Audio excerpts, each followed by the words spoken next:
دی په پوی نه ده ونمنس هغه په 90 کروڑه وای د مکې له فلک دی دا ګمراهان دي تو خپل په مقصد استقلال کده رسول الله جنس دي دوا دي سولني په تورز درته ترا کده ترا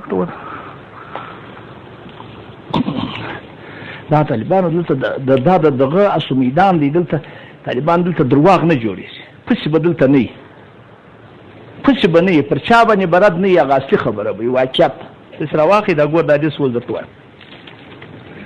انت مالک کلی دلته راغلی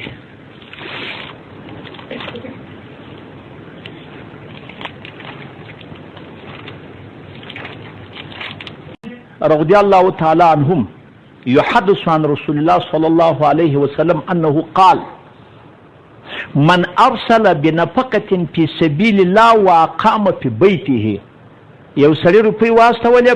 په سبیل الله په اشکه واستولې اشکه دی واجب ته ورک د خدای د پاره طالب العلم ته ورک چې د دین سبق وای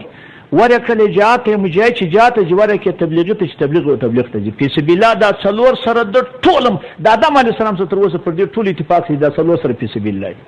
چې دا څلور سره په سبیل کې جاهل خلاف کې جاهل دا چې سوال په بیت فلهو بكل درهم 700 درهم یو درهم کې واسطه و دا یو په سوري په وسول ورنس او من غزا کې غزا وک بنفسي په سبيل الله وان پاک نه پکا وک په وجه ذلك فلهو د بكل درهم 700 الف نیوي په ولا کړي وزن ورنس کدی ولاري لمنځه په چا دی خپل اقامتو کې په کور کې ور په واسطه ول په څوده تاسو او ته ګوډه ټول زکوا په وسو ده او کدی را ولار کسو خپل مولاري او روپیه مصرف کړي په چا ده په ولکه دا د پردې ځای ختم شو طالبان غواړي ته نسی دغه چې تور درته یاسي ابن ماجه باب فضل فقط فی سبیل الله جلد اول یو صلواتنی زمو صدقه توري دا بل حدیث ته ګوري اخو نه پکا په سوسو په ولکه سول و حدیث ته ګوري من عن سهل بن معاذ عن أبيه قال رسول الله صلى الله عليه وسلم إن الصلاة والصيام والذكر يضاعف على نفقة في سبيل الله في 700 ضعفا.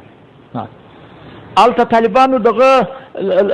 چې د نفقه وخت له پسوسله په ولا کسول دلته محمد رسول الله صلی الله علیه وسلم کده خپل په سبیل الله ولاري روجال منجه وسو واره فرغه بلابت نو وسو په ولا کې ضرب وسو په ولا کې ضرب کې سو کې نسل یشکر د رسول الله دي دا سوق دی ابو داود خضر معلمي باب تزيد في الذكر في سبيل الله جلد اول وسوات وشتمس تاجس نو خو دا ولا في دا ډول دي چې وجنه چې بار الله شنو نن فنسو کو ول دي خو شیخ الاسلام دا اعتراض دوه ځای پر کړی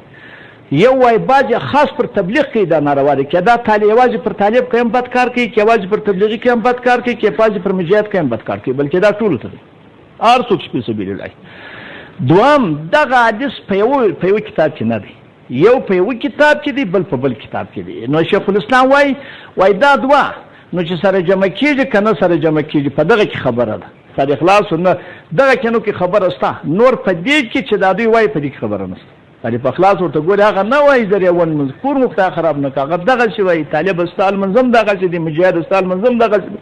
تبلیغ